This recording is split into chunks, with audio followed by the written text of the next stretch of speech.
السلام علیکم ورحمۃ اللہ وبرکاتہ۔ میں حافظ اشرف علی آپ کو اپنے چینل نور الہدایہ میں خوش آمدید کہتا ہوں۔ ایک طرف ایک ایسا جادوگر جس کو کالے جادو اور سفلی علم پہ مہارت تھی، اور ایک طرف ایک دولت کمانے کے چکر میں، راتوں رات امیر ہونے کے چکر میں وہ لڑکا اس جادوگر کے شکنجے میں پھنس جاتا ہے۔ ایک طرف جادو کی جادوگری اور ایک طرف ایک عام سے نوجوان لڑکے کی ایمان کی طاقت کی ایک ایسی کہانی، ایک ایسا سنسنی خیز آپ بیتی، اس میں لمحہ بلمحہ ایسے سنسنی خیز حالات اور لرزا دینے والے معاملات، اور ایک طرف جادوگر کی جادوگری اور ایک طرف ایک ایسے لڑکی کی ایمان کی طاقت، اس میں کون جیتتا ہے کون ہارتا ہے، کس کا کیا انجام ہوتا ہے۔ اور جب وہ لڑکا اپنے تمام آزمائش میں پورا اترتا ہے تو پھر اللہ رب العزت اس کو کون سا وظیفہ عطا فرماتا ہے۔ ہماری آج 5ویں قسط ہے، تو ہمارے ساتھ جڑے رہیے کہ آگے اس کے ساتھ کیا ہوا۔ اس کو پھانسی کے پھندے تک پہنچا دیا گیا، اور پھانسی کے پھندے سے اس نے بچا لیا۔ کیوں بچایا؟ اپنے مذموم عزائم کے لیے بچایا، اس کو راضی کرنے کے لیے کہ ہم کیا کیا کر سکتے ہیں۔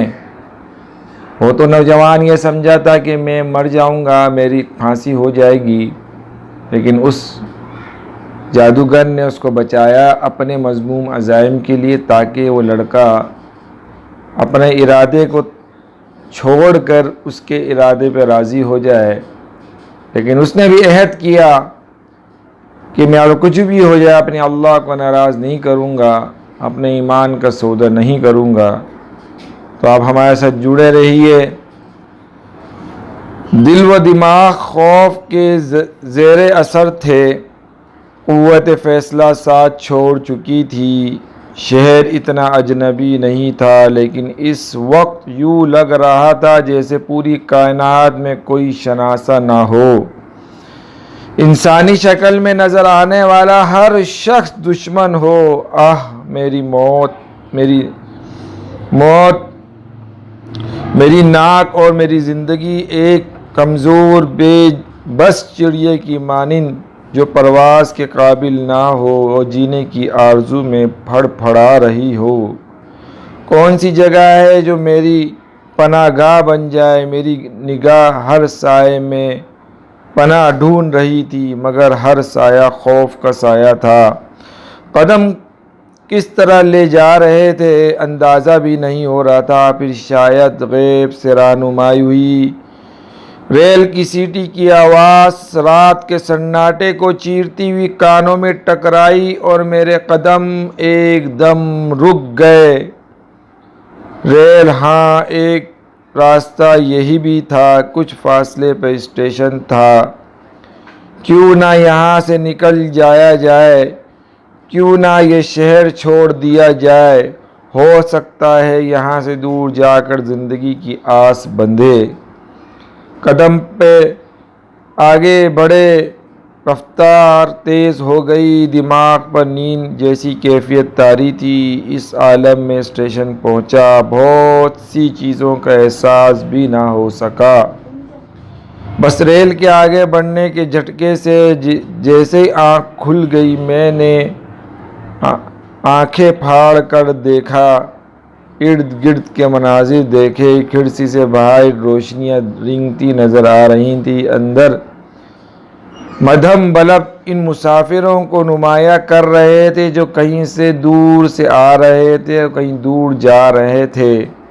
سب کے سب میری طرح نیند کے سحر میں ڈوبے ہوئے تھے۔ نہ جانے میں کیسے ان کے درمیان آیا تھا اور انہوں نے مجھے کیسی نگاہوں سے دیکھا تھا۔ روشنیوں کے دوڑنے کی رفتار تیز ہوتی گئی، یوں لگتا تھا جیسے انہیں اندھیرے کا خوف ہو اور وہ ان سے جان بچانے کے لیے بھاگ رہی ہوں، پھر اندھیرا تمام روشنیوں کو کھا گیا۔ باہر ایک گہرا اندھیرا ہو گیا۔ اس اندھیرے سے خوف زدہ ہو کر آنکھیں بند کر لی، لیکن جو ہی پلکیں جھکی میرے اختیار سے باہر ہو گئیں۔ کوشش کے باوجود آنکھیں نہ کھول سکا۔ ذہن نے سوچوں کی گرفت سے آزادی کی جدوجہد کی اور اس کے حصول میں کامیاب ہو گیا۔ سارا بدن خوشگوار احساس کے ساتھ سو گیا، اور نیند کی یہ عنایت اس وقت تک قائم رہی جب تک اجالے کے شہنشاہ نے تاریکیوں کو ملیہ میٹ نہ کر دیا۔ باہر روشنی دوڑ رہی تھی اور ٹرین پٹریاں بدل رہی تھیں۔ آبادی کے آثار نظر آ رہے تھے۔ غالباً ٹرین کسی اسٹیشن سے گزر رہی تھی۔ لوگ جاگ رہے تھے۔ میں سنبھل کر بیٹھ گیا۔ رات بھر کا سفر طے کر چکا تھا اور میں نہ جانے کتنی دور نکل آیا تھا، پھر کچھ پیچھے رہ گیا تھا۔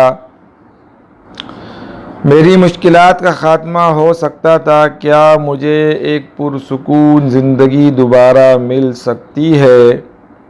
دل نے خود ہی جواب دے دیا، ناممکن ہے۔ میرے اپنے گناہوں کا پھل پا رہا ہوں۔ میں فطرت سے انحراف کا مجرم ہوں۔ وہ منحوس سادھو میرا پیچھا کہاں چھوڑے گا؟ اس نے پھر مجھے سکون کی زندگی سے بہت دور لا پھینکا ہے۔ میں ایک ایسا مجرم ہوں جو پھانسی کے تختے سے اتر کر بھاگا ہے۔ نہ جانے قانون کے رکھوالوں نے میرے فرار کا کیا جواز پیدا کیا ہوگا، لیکن یہ ایک سچ ہے کہ قانون چپے چپے پر مجھے تلاش کر رہا ہوگا۔ اپنے گھر واپس نہ جا کر میں نے بہترین فیصلہ کیا تھا۔ وہ لوگ میری وجہ سے بدترین مصیبتوں کا شکار ہو سکتے تھے۔ اب ایک یہی غم رہ گیا تھا انہیں کہ میں ان کے درمیان نہیں رہوں۔ دفعتاً مجھے ایک اور خیال آیا اور میرے رونگٹے کھڑے ہو گئے۔ میں ریل میں سفر کر رہا تھا بغیر ٹکٹ۔ رات تو گزر گئی، صبح کو ٹکٹ چیکر ضرور آئے گا۔ میرے پاس ٹکٹ بنوانے کے پیسے بھی نہیں تھے۔ نتیجے میں مجھے پولیس کے حوالے کر دیا جائے گا اور وہاں یہ بھی انکشاف ہو سکتا ہے کہ دراصل ایک مفرور مجرم ہوں۔ پہلے اس اندازے میں نہیں سوچا تھا، مگر اب اس کا خیال دل میں بیٹھنے لگا۔ اس کا کیا حل ہو سکتا ہے؟ صرف ایک اور، وہ یہ کہ میں خود ٹرین چھوڑ دوں۔ مگر کیسے؟ ٹرین چلتی ٹرین سے تو اتر نہیں جا سکتا تھا۔ جلدی کوئی اسٹیشن آ جائے۔ ابھی صحیح طور پہ صبح نہیں ہوئی تھی۔ اسٹیشن سے باہر نکلنے کا موقع مل جائے گا۔ جگہ کوئی بھی ہو، مجھے کیا لینا ہے؟ سر چھپانے کا ٹھکانہ چاہیے۔ میں امید بھری نگاہوں سے باہر دیکھنے لگا۔ شاید قبولیت کا وقت تھا۔ دعا فوراً قبول ہو گئی۔ باہر عمارتوں کے آثار نظر آ رہے تھے۔ کچھ دیر کے بعد ٹرین کی رفتار سست ہوتی ہوئی معلوم ہوئی۔ اسٹیشن آ گیا۔ میں کھڑا ہو گیا، بے صبری سے ٹرین کے رکنے کا انتظار کرنے لگا۔ پھر عامل پور کا بورڈ نظر آیا۔ مجھے اس جگہ کے بارے میں کچھ معلوم نہیں تھا۔ میرے لیے کیا برا ہے؟ چنانچہ ٹرین رکی۔ میں جلدی سے نیچے اتر گیا۔ ابھی پلیٹ فارم پہ قدم ہی رکھا تھا کہ عقب میں سے کوئی میرے پیچھے آ گیا۔ مجھے اپنے شانوں پر ایک ہاتھ محسوس ہوا اور میرا رنگ پیلا ہو گیا۔ تبھی ایک سرگوشی ہوئی۔ سرفراز نہ جانے کس طرح گردن گھومی، لیکن حالت بے حد خراب ہو گئی تھی۔ آنکھوں کے سامنے ایک چہرہ ابھرا، پروقار نسوانی چہرہ، خاتون کی عمر 45 سال قریب ہوگی۔ آنکھیں گہری سیاہ اور بڑی بڑی تھیں، رنگ سفید، اور ایک عجیب سا چہرہ تھا جسے میں دیکھتا رہ گیا۔ میری قوت گواہی تو ختم ہو گئی تھی۔ خاتون نے آگے بڑھ کر میری کلائی پکڑی اور مجھے بولی، صرف میں ہی تھی سرفراز، جسے مجھے پورا یقین تھا کہ ایک دن تم ضرور واپس آ جاؤ گے۔ میرے بچے غلطیاں معاف بھی کر دی جاتی ہیں۔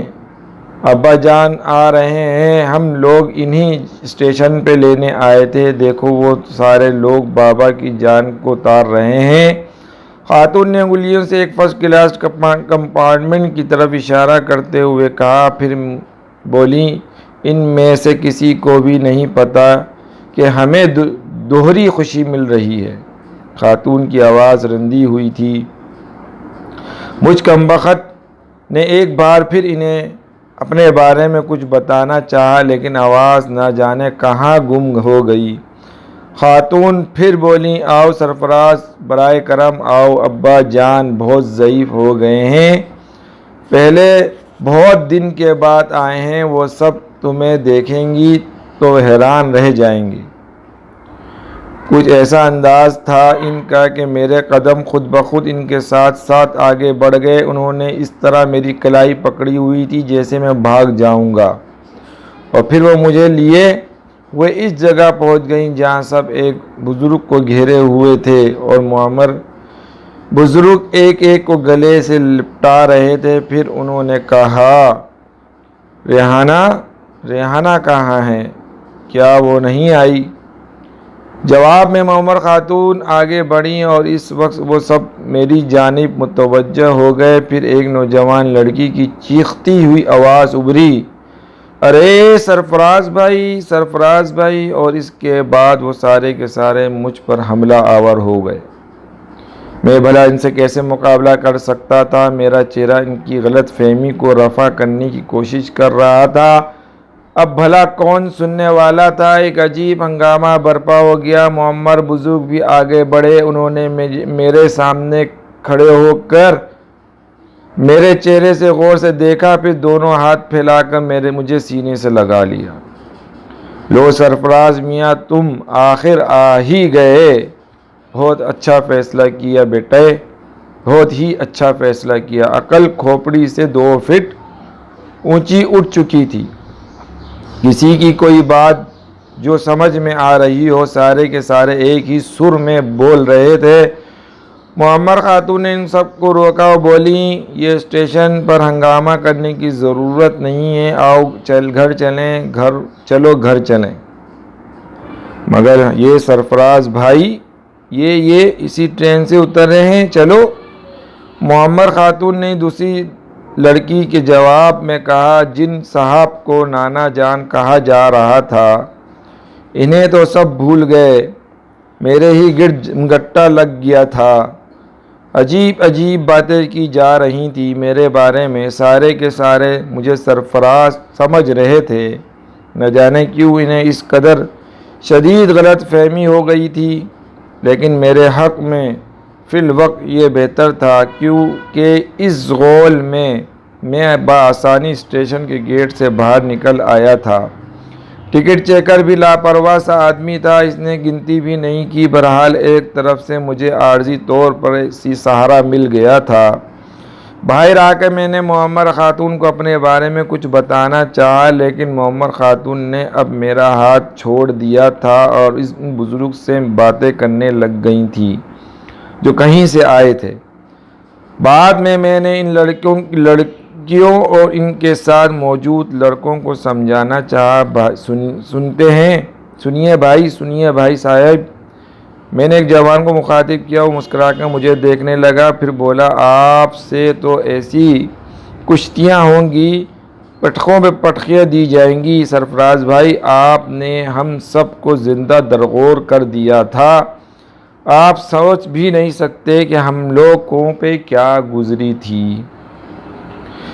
میں کچھ نہیں کہنا چاہتا، میں کچھ کہنا چاہتا ہوں، ارے تو کیا یہی کہیں گے، گھر نہیں چلنا؟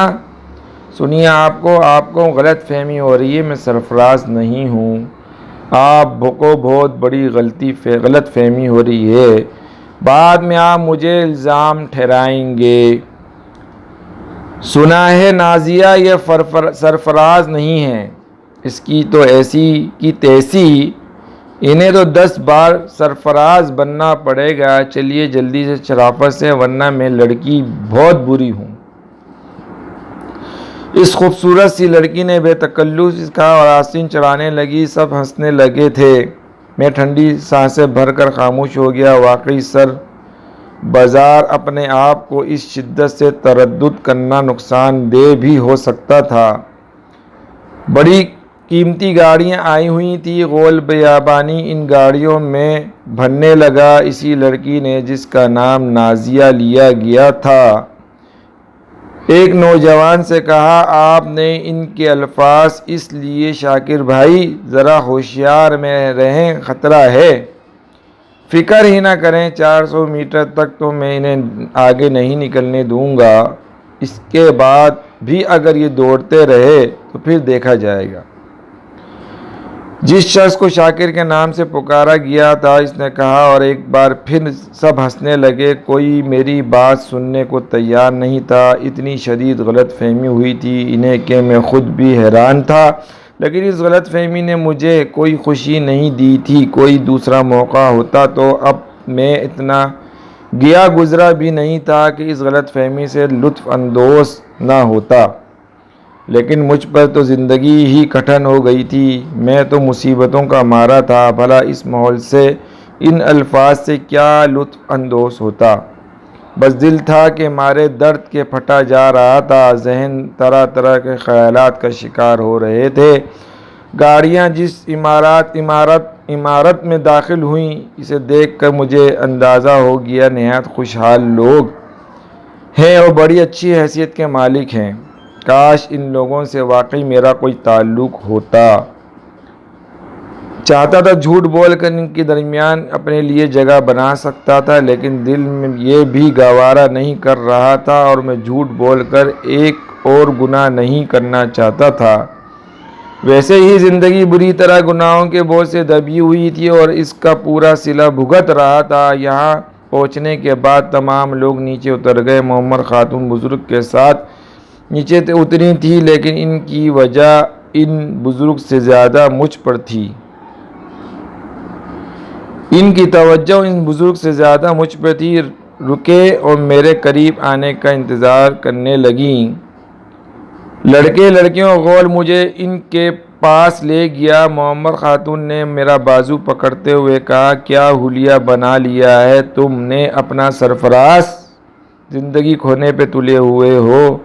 میں جانتی تھی، مجھے یقین تھا کہ تم واپس آ جاؤ گے، لیکن بیٹے بڑائی اب اس میں ہے کہ پھر شاید تمہیں علم نہ ہو جس سے تمہیں اختلاف پیدا ہوا تھا۔ تمہیں علم ہے رحمان صاحب کا انتقال ہو گیا ہے۔ میری گردن بلا وجہ نفی میں ہل گئی۔ ہاں، سب بے سہارا ہو گئے سرفراز، ہم بے سہارا ہو گئے، ہمارے سر سے صاحبان سرک گیا ہے۔ اور اب معمر خاتون کی آواز گلوگیر ہو گئی۔ معمر بزرگ نے بھی میرے قریب پہنچ کر کہا، چلو سرفراز میاں، تم بے شک بڑے ہو اور اب تو تمہیں اس خاندان کی سرپرستی کرنی ہے۔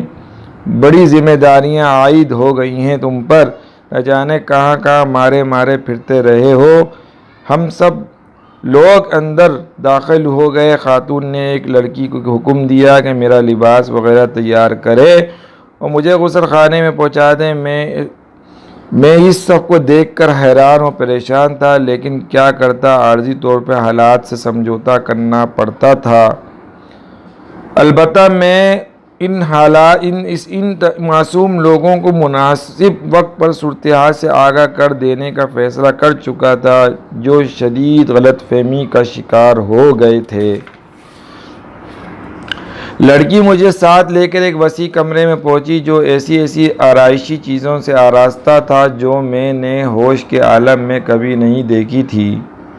غسل خانے کی طرف رخ کرتے ہوئے اس نے کہا، جائیے اور اب اپنا حلیہ درست کیجیے۔ آپ کا لباس میں ابھی تیار کیے دیتی ہوں، یا بہار اسٹینڈ پر مل جائے گا۔ جاتے ہوئے میں دروازہ باہر سے بند کر دوں گی تاکہ آپ فرار ہونے کی کوشش نہ کریں۔ میں نے ایک ٹھنڈی سانس بھر لی اور اسے دیکھا۔ بڑی بڑی روشن آنکھوں والی خوبصورت لڑکی تھی، جس کے چہرے پر شوخی اور معصومیت سجی ہوئی تھی۔ پھر میں باتھ روم میں داخل ہو گیا۔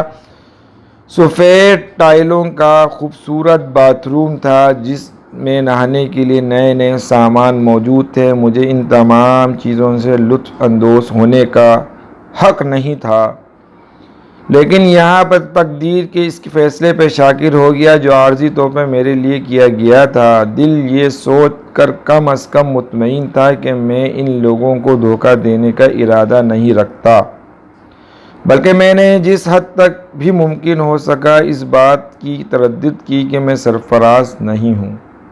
میں نے غسل کیا، شیف کا سامان بھی موجود تھا، دل چاہا شیف کر لوں، چنانچہ یہ بھی کر لیا میں نے، اور جب باہر نکلا تو میرا لباس رکھا ہوا تھا۔ یہ حیران کن بات تھی کہ لباس بھی میرے جسم پہ بالکل درست تھا، سلک کا کرتا اور سلک کا پاجامہ، یہاں تک کہ جو سلیم شاہی جوتے میرے لیے رکھے ہوئے تھے وہ میرے پیروں میں فٹ آ گئے تھے۔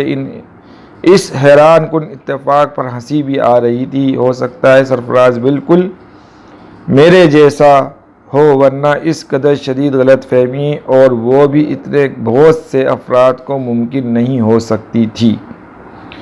لیکن دل کے گوشوں میں ایک اور خوف کا تصور بھی ابھر رہا تھا، کہیں یہ بھی اس کمبخت منحوس شیطان کی چال نہ ہو جس نے مجھے اطلاع دی تھی کہ میں کہیں بھی سکھ کا سانس نہیں لے سکوں گا، بلکہ جہاں بھی جاؤں گا اس کی نحوست میرا تعاقب کرتی رہے گی۔ دل کو یہ سوچ کر سمجھایا کہ جو کچھ ہوتا ہے وہ ہو کے ہی رہے گا، میں اپنے طور پر مدافعت نہیں کر سکتا، نہ ہی میرے اندر اتنی قوت چھپی ہوئی تھی۔ چنانچہ اب خوف کے عالم میں مرنے سے کیا فائدہ؟ ہاں، اپنے طور پر کوئی ایسا کام نہیں کروں گا جس سے میرا گناہ شدید سے شدید تر ہو جائے۔ جو کچھ کیا تھا اس کے صلے میں جو کچھ بھگت رہا ہوں اس سے زیادہ کی میرے اندر ہمت نہیں تھی کہ اب تو میں کمرہ امتحان میں تھا اور اپنی تقدیر پر شاکر تھا۔ تھوڑی دیر کے بعد دروازہ کھلا اور باہر اچھے خاصے لوگ موجود تھے جو مجھے لے کر ڈرائنگ روم کی طرف چل پڑے۔ ٹیبل پہ ناشتے کا سامان موجود تھا اور کمرے میں تقریباً تمام ہی اہل خانہ موجود تھے اور معمر خاتون مسلسل میری خاطرداری کر رہی تھیں، اور معمر بزرگ بھی لڑکے لڑکیاں اور میرے اوپر ایک ایسا فکرہ کس دیتے کہ کمرے کا ماحول خوشگوار ہو جاتا تھا۔ خاتون نے کئی بار لڑکیوں اور لڑکوں کو ڈانٹ بھی پلائی، بہت زیادہ باتیں نہ کریں اور میرے مزاج کا خیال رکھیں۔ میں دل ہی دل میں ہنس رہا تھا، واہ میں اور میرا مزاج، ابھی جب انہیں اس کی حقیقت کا یقین آ جائے گا کہ میں وہ نہیں ہوں جسے سمجھ کر وہ مجھے یہاں لائی ہیں تو مجھے دھکے دے کر یہاں سے نکال دیا جائے گا۔ دنیا کا یہی انداز ہے اور دنیا اسی انداز میں جیتی ہے۔ ناشتے کے بعد معمر خاتون نے کہا، ابا میاں مجھے اجازت دیں تو میں تھوڑی دیر سرفراز سے باتیں کر لوں؟ ہاں ہاں کیوں نہیں، اور میں نے اب سونا چاہتا ہوں، سفر سے تھک گیا ہوں، تم اطمینان سے باتیں کر لو۔ آؤ سرفراز میرے کمرے میں چلو، معمر خاتون نے کہا، اور میں خاموشی اور سعادت مندی سے ان کے ساتھ چل پڑا۔ وہ مجھے ایک خوبصورت سے کمرے میں لے گئی۔ اندر پہنچ کر انہوں نے دروازہ بند کر لیا اور پھر ایک کونے کی طرف اشارہ کر کے بولی، بیٹھ جاؤ۔ میں بیٹھ گیا۔ میں خاموشی سے بیٹھ گیا اور وہ خود ہی میرے سامنے والے صوفے پر آ کے بیٹھ گئیں۔ پھر انہوں نے کہا، سرفراز بیٹے، زندگی میں نہ جانے کیا کیا اونچ نیچ ہوتی رہتی ہے، ہم یہ نہیں کہتے غلطی ہماری نہیں ہے، لیکن بیٹے تمہیں اس طرح سب کچھ چھوڑ کر نہیں چلے جانا چاہیے تھا۔ ٹھیک ہے، مرحوم رحمان صاحب کا رویہ تمہارے ساتھ سخت تھا، لیکن بزرگ غلطیاں بھی کر لیتے ہیں، لیکن کیا ان غلطیوں کی اتنی بڑی سزا دی جاتی ہے؟ یقین کرو رحمان صاحب نے کے دل پہ تمہاری جدائی کا شدید غم تھا، وہ فریہ کو اس عالم میں نہیں دیکھ سکتے تھے۔ تمہیں اس بات کا بھی علم ہے کہ فریہ کو وہ سب سے زیادہ چاہتے تھے۔ فریہ کی جو کیفیت تمہارے پیچھے ہوئی میں کیا بتاؤں گی، جو یہی سوچے گئی کہ ماں ہوں اپنی بیٹی کی وکالت کر رہی ہے، مگر بیٹے تم نے زیادتی کی، ہمارے ساتھ کچھ انتظار تو کر لیتے، کوئی صحیح فیصلہ بھی ہو سکتا تھا۔ میں آپ کو کس نام سے مخاطب کروں خاتون؟ میں نے کہا۔ وہ معمر خاتون چونک کر مجھے دیکھنے لگیں۔ کیوں؟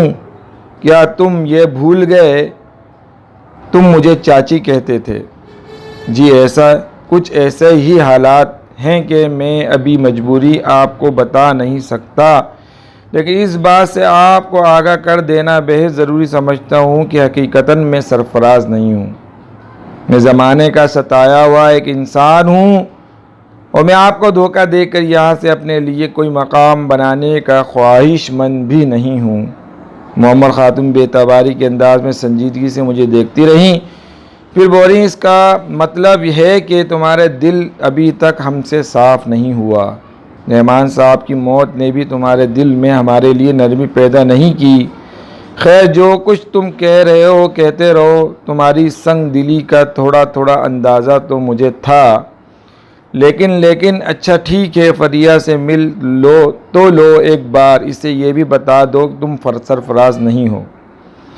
اس کے بعد ہم اپنی تقدیر پر شاکر ہو جائیں گے، جو کچھ بھی فیصلہ تم کرو گے ہم منظور ہوگا۔ میری بچی تمہارے جانے کے بعد بھی مسکرانا چھوڑ دیا، کاش تمہیں ان حقیقتوں کا بھی احساس ہوتا۔ ٹھیک ہے خاتون، بالکل ٹھیک ہے، آپ میری بات نہیں مان رہی، لیکن میں آپ سے صرف چند الفاظ کہنا چاہتا ہوں کہ بعد میں آپ کو اگر حقیقتوں پر یقین آ جائے تو مجھے مجرم نہ سمجھیے گا۔ اس تمام کہانی میں میرا کوئی قصور نہیں۔ خاتون کے چہرے پہ ناگواری کے آثار ابھرے، انہوں نے گردن ہلائی اور آہستہ سے بولی، تمہاری انتہا پسندی کے بارے میں سب ہی جانتے ہیں سرفراز، کیا تم اتنا تعاون کر سکتے ہو ہم سے کہ صرف چند روز یہاں گزار لو، فریہ سے ملاقات کر لو؟ اگر تم ایسا کرو گے تو یہ ہم سب پر احسان ہی ہوگا۔ اسے سمجھا دو، اس کے بعد جو تمہارا دل چاہے وہ کرو۔ وہ اٹھیں اور دروازہ کھول دیا۔ باہر سارا غول بیابانی جمع تھے۔ ایک لڑکی نے کہا، جی امی جان، کیا ہوا؟ یہ شرافت سے مان گئے یا پھر ہماری باری آ گئی؟ تم لوگ کوئی بدتمیزی نہ کرو، چلو نکلو ادھر سے، اپنے کمرے میں جاؤ۔ ایسے نہیں جائیں گے، اگر یہ شرافت سے مان گئے تو ٹھیک ہے، ورنہ ہم ان کو اٹھا کے لے جائیں گے، ایک لڑکی نے کہا، اور وہ سب مجھ پہ جھپٹ پڑی۔ نہیں، سنیے، میں چل رہا ہوں، میں نے بھوکلا کر کہا، اور ہنسنے کہکے لگاتے ہوئے یہ لوگ مجھے ایک طرف لے چلے۔ دل ہی دل میں دکھ بھی رہا تھا، کاش میں اسی گھرانے کا فرد ہوتا، کیا خوبصورت زندگی ہوتی۔ لیکن میری نحوست بالآخر ان لوگوں کو بھی اپنی لپیٹ میں لے گی۔ لڑکیاں مجھے لیے ایک دروازے پر پہنچ گئی، انہوں نے دروازہ کھول کر مجھے اندر دھکیل دیا، اس کے فوراً بعد دروازہ باہر سے بند بھی کر دیا گیا۔ عجیب سی صورتحال تھی، دل میں ایک میٹھا سا احساس بھی جاگ رہا تھا، لیکن اس کا اختتام خوف کے دباؤ پر تھا۔ گھبرائی ہوئی نگاہوں سے میں نے پورے کمروں کا جائزہ لیا۔ اعلیٰ درجے کے قالین بچھے ہوئے تھے، دروازے، کھڑکیاں اور دیواروں کی مناسبت سے پردے پڑے ہوئے تھے۔ کمرے کے ایک جانب ایک مسیری تھی جس پہ 2 تکیے لگے ہوئے تھے۔ مسیری کے بائیں جانب پھولوں کا ایک بہت بڑا خوبصورت گلدستہ نظر آ رہا تھا، جس میں تازہ پھولوں کے لگے ہونے کی بھینی خوشبو پھیل رہی تھی۔ کمرے کے انتہائی سرے پر بنی ہوئی کھڑکی کے سامنے ایک نسوانی پیکر موجود تھا، جس کی پشت دروازے کی جانب تھی۔ گہرے نیلے لباس میں ملبوس سیاہ چوٹی کمر سے نیچے تک لٹک رہی تھی۔ میں سکتے کسی اس حالت میں کھڑا دیکھتا رہا، پھر بمشکل تمام میری آواز ابھری، سنیے۔ نسوانی جسم میں ہلکی سی تڑتڑاہٹ ہوئی اور پھر اس نے اپنا رخ تبدیل کر لیا اور آنسوؤں سے لبریز ایک حسین چہرہ میری نگاہوں کے سامنے آ گیا۔ وہ بے حد حسین تھی، اس کے چہرے پہ عجیب سی یاسیت چھائی ہوئی تھی۔ میں سطح کے عالم میں اسے دیکھتا رہ گیا۔ میں نے زندگی کے اس شعبے سے پوری طرح روشناس نہیں تھا، لیکن یہ سلگتا ہوا حسن میری آنکھوں کے راستے میں دل میں اترتا چلا گیا تھا۔ ان حسین اور بڑی بڑی آنکھوں سے، جن کے نقوش ان معمر خاتون سے کافی ملتے ہوئے تھے، آنسوؤں کی جھڑی لگی ہوئی تھی۔ میں چند قدم کے آگے بڑھا اور لرزتی ہوئی آواز میں کہا، سنیے، شاید آپ کا نام فریہ ہے۔ یہاں سب لوگ اس غلط فہمی کا شکار ہیں کہ میں سرفراز ہوں۔ ان لوگوں نے مجھے ریلوے اسٹیشن پہ دیکھا تھا، لیکن میں آپ کو یہ بتا دینا چاہتا ہوں خاتون کہ میرا نام سرفراز نہیں ہے۔ ہو سکتا ہے میرا چہرہ ان سے ملتا جلتا ہو کہ سب دھوکہ کھا رہے ہیں، لیکن آپ کو دھوکہ نہیں کھانا چاہتا۔ یہ غلط فہمی آپ کے لیے سب سے زیادہ بھیانک ہو سکتی ہے۔ وہ آنسوؤں بھری نگاہوں سے مجھے دیکھتی رہی، پھر اس نے کہا، عامل پور کیوں آ گئے؟ تقدیر کا پھیر ہے، آپ سمجھدار ہیں، اچھا برا سوچ سکتی ہیں۔ اور ابھی میں اتنا ہی کہہ پایا تھا کہ خاتون فریہ بے اختیار ہو گئی اور دوڑ کر آگے بڑھی اور میرے سینے سے سر ٹکا دیا۔